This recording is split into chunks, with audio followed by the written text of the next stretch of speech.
அதாவது அறிஞர் அவர்கள்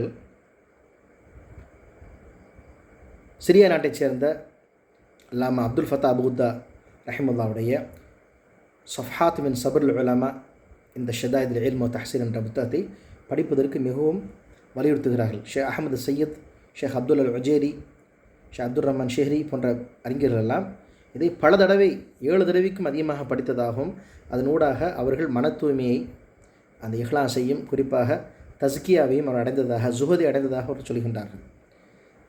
அதாவது இந்த கிதாபுடைய ஒரு கருத்து என்ன அப்படின்னு சொன்னால், 8 விதமான அபுவாபுகளை அமைத்து இதில் அறிஞர் அவர்கள் கல்வி படிக்கக்கூடிய ஒரு மாணவர் எந்த அடிப்படையில் அவர் கல்வியை படிக்க வேண்டும், அவருக்கு வரக்கூடிய இடையூறுகள், துன்பங்களை எவ்வாறு நாம் எதிர்கொள்ள வேண்டும், நமது முன்னோர்கள் எவ்வாறு எதிர்கொண்டார்கள் என்ற அற்புதமான கருத்துக்களை அதில் சொல்கிறாங்க. அதே மாதிரி அவங்கத்தில் வந்து கீமுத்து ஜமன் இதில் உலமா அறிஞர்களிடத்தில் நேரத்தின் மதிப்பு என்ன அப்படின்னு எழுதியிருக்கிறாங்க. அதே மாதிரி அல் உலமா அல் உஸாப் அல்லதீன ஆதருல் இல்ம அல் ஜவாஜ், யார் மார்க்க கல்வியை படித்துக் கொள்வதற்காக வேண்டி திருமணம் செய்யாமல் இருந்தார்களோ அந்த அறிஞர்கள் தனி கிதாப் இருக்கிறாங்க. ஷேக் இஸ்லாம் இப்னு தைமியா, இமாம் புகாரி, அடுக்கிக்கிட்டே போகலாம். பல அறிஞர்கள் அவர்கள் திருமணம் செய்து கொள்ளவில்லை. இந்தியாவைச் சேர்ந்த மிகப்பெரிய முஹத்திஸ் அல்லாமா ஷேக் யூனுஸ் ஜோன்போரி ரஹிமுல்லா அவர்கள் சாரான்பூர் என்ற ஒரு ஊரில் மஸாயிர் உலும் என்று சொல்லக்கூடிய ஒரு இஸ்லாமிய பல்கலைக்கழகம் இருக்கிறது. அதில் ஹதீஸ் கிரந்தங்களை பல வருடங்களாக ஓதி கொடுத்தவர்கள். அவர்களுடைய முழு மன்ஹஜுமே வந்து சலஃப் மன்ஹஜ் தான். குர்ஆன் ஹதீஸை அவர்கள் மிகவும் விரும்புபவர்கள். அவங்களுடைய பாடங்களில் அல்ஹம்துலில்லாஹ் நான் கலந்துக்கூடிய வாய்ப்புகள் கிடச்சிது. லக்னோவில் படிச்சுட்டு கூடிய காலங்களில் 99 2000 இந்த அறிஞர்கள் எல்லாமே வந்து சொல்லக்கூடிய ஒரு அடிப்படையான கருத்து, மார்க்க விஷயங்களை நாம் படிப்பது விவாதங்கள் செய்வதற்கோ அல்லது பயான் பண்ணுவதற்கோ அல்லது நசீத் பண்ணுறதுக்கோ கிடையாது. எங்களுக்கு சொன்ன விஷயம், நீங்கள் அதை அமல் செய்யணும். எனவே அல் உலமா அல் உமல் அல் ஆமிலோனாக இருக்கணும், அல்ல ஆமிலாக இருக்கணும். ஆலிம் ஆமிலாக இருக்கணும், அமல் செய்யக்கூடிய இருக்கணும்னு சொல்லுவாங்க. அலாக்குல்லி ஹால், இங்கே சொல்ல வர விஷயம் என்ன அப்படின்னு சொன்னால், அப்துல் ஃபத்தாஹ் அபுகுத்தா ரஹிமுல்லா அவருடைய இந்த சஃப்ஹாத் மின் சபருல் உலமாவில் மெய் சிலிர்க்கக்கூடிய, உள்ளங்களை உருக்கக்கூடிய பல அற்புதமான விஷயங்கள் இருக்குது. குறிப்பாக இந்த ஒரு காணொளியை அரபு கல்லூரியில் படிக்கக்கூடிய மாணவர்கள் அல்லது படித்து கொண்டிருக்கூடிய மாணவர்கள் பார்ப்பீர்கள். இது தங்களுக்கு தான் அந்த கருத்து. இது உண்மையாகவே உள்ளத்தை உருக்கும். அன்பானவர்களே, இப்னு முபாரக் ரஹிமுல்லா, இமாம் அபு ஹனீஃபா ரஹிமுல்லா அவர்கள் சொன்னதாக பல கவுல்கள் நிஸ்பத் செய்யப்பட்டிருக்கிறது. சையரு சாலிஹீன்களுடைய வாழ்க்கை வரலாறு இருக்கிறது. ஜுந்து மின் ஜுனூதில்லா, அல்லாஹ்வுடைய படைகளிலிருந்து ஒரு படைங்கிறாங்க. யுசப்பித்துல்லாஹு பிஹி குலூப இபாதிஹி, இதன் ஊடாக, இந்த சம்பவங்களின் ஊடாக அல்லாஹ் தன் அடியார் உள்ளங்களை உறுதி செய்கின்றான், சத்தியத்தின் மீது நிலைபெற செய்கின்றான். எனவே நமது சத்திய அந்த சஹாபாக்கள், தாபியன்கள், சத்திய பாதையில் பயணித்த நமது முன்னோர்கள், சலஃபுகள், அவருடைய வாழ்க்கை வரலாறை படிக்கும்பொழுது நம்முடைய உள்ளங்கள் உறுதிப்படுகிறது, ஈமான்கள் வலுப்பெறுகிறது அப்படிங்கிறாங்க. இதை வந்து அப்துல் ஃபத்தாஹ் அபுகுத்தா ரஹ்மத்துல்லா கிதாபில் சொல்கிறாங்க. சஃப்ஹாத் மின் சபருல் உலமா, உலமாக்கள் கல்வி கற்கும் பொழுது அவர்கள் பட்ட கஷ்டங்கள், துன்பங்கள், எப்படி பொறுமையாக இருந்தாங்கன்றதை அழகாக சொல்கிறாங்க. அதில் குறிப்பாக ஒரு 2 சம்பவங்களை சொல்கிறாங்க. அதோட முடித்துக்கொள்வோம் இன்ஷா அல்லாஹ்.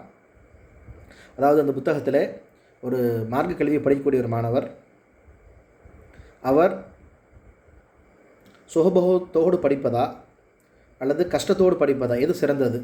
வசதி வாய்ப்போடு படிக்கக்கூடிய மாணவர் மார்க்க கல்வி இலகுவாக படித்துக்கொள்வாரா அல்லது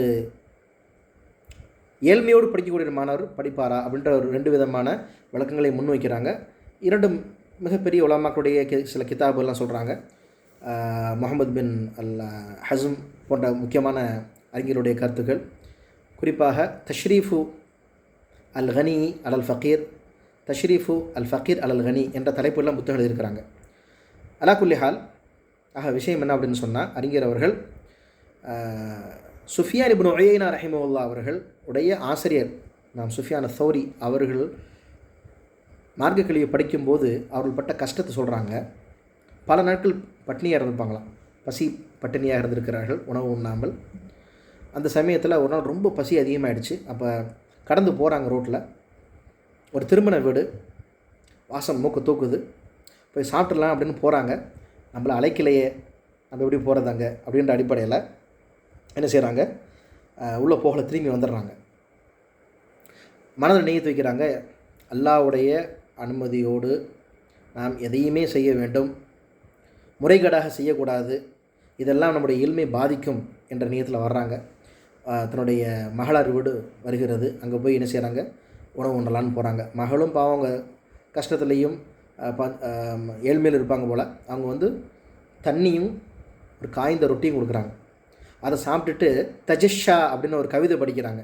நான் ஏப்பம் விட்டேன், அதாவது கொளுத்த மாமிசங்களை உண்பவர்கள், இன்னும் நல்ல உணவு பதார்த்தங்களை சாப்பிடுபவர்கள் உண்ட பின்பு ஏப்பம் விடுவார்கள். மனிதனே, உனக்கு இப்போயே ஏப்பம் வந்துடுச்சு, மக்களெல்லாம் உன்னுடைய பார்வைக்கு முன்பாடி அவனுடைய கதவுகளை மூடிக்கொண்டாலும் இது உனக்கு போதும், இதுதான் சரி, இப்படி மனசை ஆசுவாசப்படுத்திக்கிறாங்க. சுப்ஹானல்லாஹ். நம்ம என்ன நினச்சிருப்போம், எல்லாம் மன்னிக்கணும், எவ்வளோ பெரிய முஹத்தீஸ், எவ்வளோ பெரிய ஃபகீஹ், எவ்வளோ பெரிய கல்விமான், அவங்க எல்லாட்ட துவா செஞ்சுருக்கலாமா இல்லையா? அப்போ அல்லாஹ் வந்து அவங்களுக்கு ஏதாவது ஒரு உதவிகளை இறக்கியிருப்பானே அப்படின்ற ஒரு எண்ணம் வரும். ஆனால் கனாஆ இருந்துச்சு நம்முடைய சலஃபுகள்கிட்ட. இருப்பதை கொண்டு போதுமாக்கி கொள்ளல். புலம்ப மாட்டாங்க, உணர மாட்டாங்க கஷ்டத்தை பின்னொருத்தவங்கள்ட்ட, அல்ஹம்துலில்லாஹ்னு சொல்லுவாங்க. இப்போ இந்த கருத்தை ஷேக் அப்துல் ஃபத்தாஹ் அபூஹுத் ரஹ்மத்துல்லாஹி அலைஹி சொல்லும்போது கீழே ஹாஷியா, அது ஓரக்குறிப்பில் எழுதுகிறாங்க, அவர்கள் காலத்தில் வாழ்ந்த இப்ராஹிம் அல் ஹிலால் ஹலபி அப்படிங்கிற ஒரு அறிஞருடைய சம்பவத்தை சொல்கிறாங்க. ரொம்ப மனசு உருக்கிறது, அதனால தான் சொல்கிறேன் நான். அதாவது மன் தரக்க ஷையன் லில்லா தஷ்தஹி நஃப்சுஹு அவ்வதஹுல்லா ஃபி துன்யா வல் ஆஹிரான்னு சொன்னமா இல்லையா முன்னாடி கருத்து. யார் அல்லாஹ்விற்காக வேண்டி மனது விரும்பக்கூடிய விஷயத்தை விடுகிறாரோ, அதனால் அல்லாஹ் அதோட சிறந்த விஷயத்தை பூமியிலையும் இம்மையிலும் மறுமையிலும் அல்லாஹ் தரான்னு சொல்கிறாங்க இல்லையா? அந்த கருத்து அடிப்படையில் தான் அந்த சம்பவத்தை நான் சொல்லிட்டு வர்றேன். அதே போல் ஒரு அந்த இப்ராஹிம் அல் ஹிலால் ஹலபி என்ற அறிஞர் ஜாமில் அஸ்ஹருக்கு ஓத போகிறாங்க சிரியா நாட்டிலிருந்து. ஷேக் அப்துல் ஃபத்தா அபூஹுத் அந்த புத்தகத்தை எழுதுகிறவங்களும் அந்த சிரியாவை சேர்ந்த ஹலப் என்ற ஊரை சேர்ந்தவர்கள். அப்போ ஜாமில் அஸ்ஹர் போகிறாங்க. அங்கே அவங்க வீட்டிலேருந்து பணம்லாம் அனுப்புறதில்ல, அவங்களுக்கு பணமும் இல்லை, ஓதக்கூடிய நிர்பந்தம், மார்க்க கல்வியை படிக்கணும். மிகப்பெரிய அறிஞராக ஆகிறாங்க, பின்னாடி ஃபகீஹ் ஆகிறாங்க, மார்க்க கல்வியில் நிபுணராக ஆகிறாங்க. அப்போ படிக்கும் பொழுது அவர்களுக்கு ஏழ்மை இருக்குது. ஒரு நாள் ரொம்ப சரியான பசி, ரூம் விட்டு வெளியே வந்துடுறாங்க தாங்க முடியாமல். அப்போ அப்படியே போகிறாங்க, ஒரு வீட்டில் ஒரு அறை திறந்து கிடக்குது, நிறைய உணவு பதார்த்தங்கள் செஞ்சு வச்சுருக்கிறாங்க. ஆனால் யாருமே ஆளை காணோம், நல்லா ஜோடிச்சு வச்சுருக்கிறாங்க. ஏதோ ஒரு விசேஷம் நடக்க போது தெரியுது. சமையலறை பக்கத்தில் இருக்குது, நேராக போகிறாங்க, ஒரு ஸ்பூன் எடுக்கிறாங்க, ஸ்பூனில் இந்த உணவை சொருகுறாங்க, எடுத்து வாயில் வைக்க போகிறாங்க. இது வந்து தவறு, அவங்களோட அனுமதி இல்லாமல் சாப்பிடக்கூடாது. நமக்கு வந்து ஒரு ஏழ்மையான ஒரு இந்த சூழ்நிலையில் நம்ம தவறான செஞ்சிடலாமா, மார்க்கம் தடுத்துருக்குது, இது லாய் ஜூஸ் கூடாதுன்னு சொல்லிட்டு போயிடுறாங்க. ரூமுக்கு போகிறாங்க. ஒரு மணி நேரத்தில் அவங்க உஸ்தா ஒருத்தவங்க வர்றாங்க. அவங்களோட ஒரு மதிக்கத்தக்க ஒரு நல்ல ஒரு ஆடை உடுத்திய ஒரு நபர் வர்றார். இதெல்லாம் அந்த புத்தகத்தில் எழுதப்பட்டிருக்கு. இதில் இந்த புத்தகத்துடைய சிறப்பு என்னென்னு கேட்டிங்கன்னா, முன்னோருடைய இந்த கதைகள், இந்த சம்பவங்களை சொல்லும் பொழுது ஆதாரத்தோடு சொல்கிறாங்க, சனதோட இவர் அவர்கிட்ட அறிவிச்சார்னு எல்லாமே சொல்கிறாங்க. ஏன்னா ஒரு முஹத்தீஸ் அல்லவா. அதனால் சின்ன ஒரு விஷயத்தை, அதாவது புத்தகத்தில் ஒரு 3 பக்கத்துக்கு பார்த்திங்கன்னா ஒரு 3 வரி 4 வரிக்கு தான் விஷயம் இருக்கும், அவங்க சொல்ல வர நசியத்து. மீதியை பார்த்திங்கன்னா 2.5 பக்கத்துக்கு சனது தான் இருக்கும். அதான் அந்த புத்தகத்தில் ஒரு சிறந்தது. அலாக்குல்லி ஹால், அல்லாஹ் முஸ்தஆன். இந்த இடத்துல வந்து இப்ராஹிம் அல் ஹலபி அவர்கள் ரூமுக்கு வந்துடுறாங்க. அவரோட ஒருத்தர் வர்றாரு சொன்னோம் இல்லையா, அவர் வந்து சொல்கிறார், உஸ்தாத் சொல்கிறாரு, இவர் நமது ஊரில் ஒரு மதிக்கத்தக்க ஒரு பெரிய மனிதர், இவருடைய மகளுக்கு நல்ல ஒரு சாலிகான மாப்பிள்ளையை தேடுறாங்க. அப்போ மாப்பிள்ளை சாலிகாவும் ஆலிமா இருக்குன்னு சொன்னாங்க. எனக்கு உங்கள் ஞாபகம் வந்துச்சு, நீங்கள் அவங்களுடைய மகளை திருமணம் செஞ்சுங்கிறாங்க. உஸ்தாவுடைய அந்த ஒரு தர்ஹாஸ்தை, அவங்களுடைய ஒரு ரிக்வஸ்ட்டை அவங்க மறுக்கலை, ஏற்றுக்கிறாங்க. கண்ணில் தண்ணி வருது. ஒரு நேரம் சாப்பிட கூட வழி இல்லை எனக்கு, ஆனால் நல்லா எனக்கு திருமணம் செய்வதற்கு ஒரு வசதியான ஒரு குடும்பத்தை சேர்ந்தவங்க நல்லா கொடுக்குறானுன்ட்டு. அந்த காலத்தில் பாருங்கள் எப்படி இருந்தாங்க. பெண் வீட்டார் எவ்வளோ சம்பளம் வாங்குறாரு, பென்ஸ் கார் வச்சுருக்காரா, அல்லது என்ன வசதி இருக்குது என்ன, அப்படிலாம் பார்க்கல. வெளிநாட்டில் சம்பாதிக்கிறாரா, ஐடியில் ஒர்க் பண்ணுறாரா, அப்படிலாம் பார்க்கல. மாறாக மார்க்கம் இருக்கிறதான்னு மட்டும்தான் பார்க்குறாங்க. அப்போ இவரும் பாருங்கள், நம்ம இடத்துல வந்து பணம் பொருள் இருக்கா இல்லையா, அவர் வந்து கஷ்டமான காலத்தில் ஒரு வாலிபர், அவருடைய மன கட்டுப்பாடோடு வாழக்கூடியவர். அவருக்கு வியாபாரம் மட்டும்தான் இருக்கலாம், ஏன்னா ஊரில் விட்டுட்டு வந்திருக்கிறார், சொத்து பத்தெல்லாம் இருக்கலாம், மார்க்க கல்வி படிக்கணும்னு வந்திருக்கிறார் இங்கே. இப்போ அவர் திருமணம் செய்து கொண்டு அவர் ஓகே சொல்கிறாரு.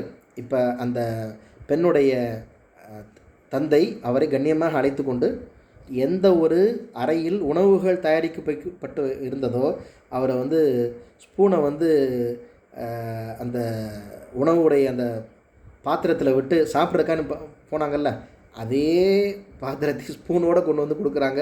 அவங்க சாப்பிடும்போது கண்ணில் தண்ணி கொட்டுது.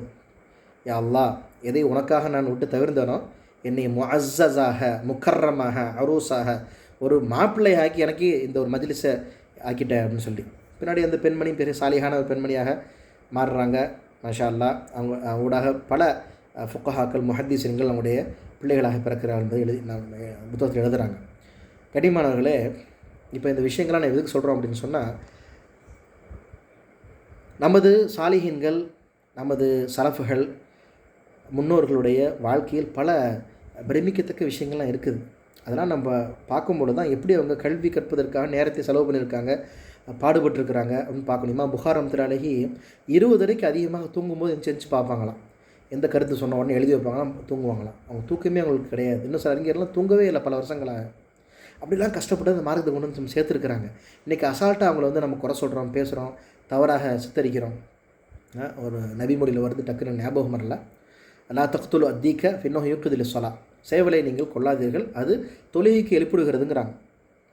அப்போ அதை சொல்லிட்டு விளக்கம் எழுதுவாங்க முஹத்தீஸ்கள்.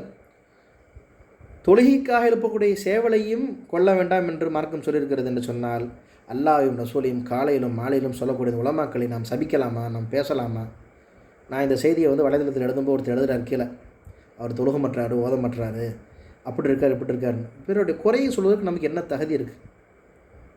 ஒருத்தர் வீட்டுக்கு வர்றாரு, வீட்டில் தொழுதுக்கலாம், அவர் ஷரியத் அவருக்கு அனுமதிச்சிருக்க சில காரணங்கள் இருக்குது, ஜமாத்தையும் விட்டு தொழுவதற்கு அனுமதி இருக்குது சில நேரங்கள். அது எப்படி நம்ம அப்படி ஒருத்தவங்களை குறை சொல்லலாம்?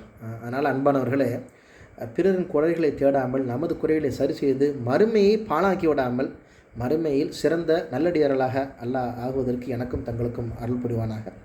எனவே தஸ்கியான்னு சொல்லக்கூடிய இந்த விஷயத்தில் இன்னும் அதிகமாக நாம் கவனம் செலுத்தி நிறையா படிக்கணும், நிறையா புரிந்து கொள்ள வேண்டும். இந்த கருத்துக்களை மற்றவர்களுக்கு நீங்கள் கொண்டு சேர்ப்பீங்க நம்புகிறேன். வஃபக்கனி அல்லாஹ் ஐயாக்கும் பிமார் அல்லாஹ் பேசக்கூடிய எனக்கும் கேட்கக்கூடிய உங்களுக்கும் அமல் செய்யும் பாக்கியத்தை தந்தருள்வானாக. வாஹிரு தஅவானா அல்ஹம்துலில்லாஹி ரப்பில் ஆலமீன். அஸ்ஸலாமு அலைக்கும் வரஹ்மத்துல்லாஹி வபரகாத்துஹு.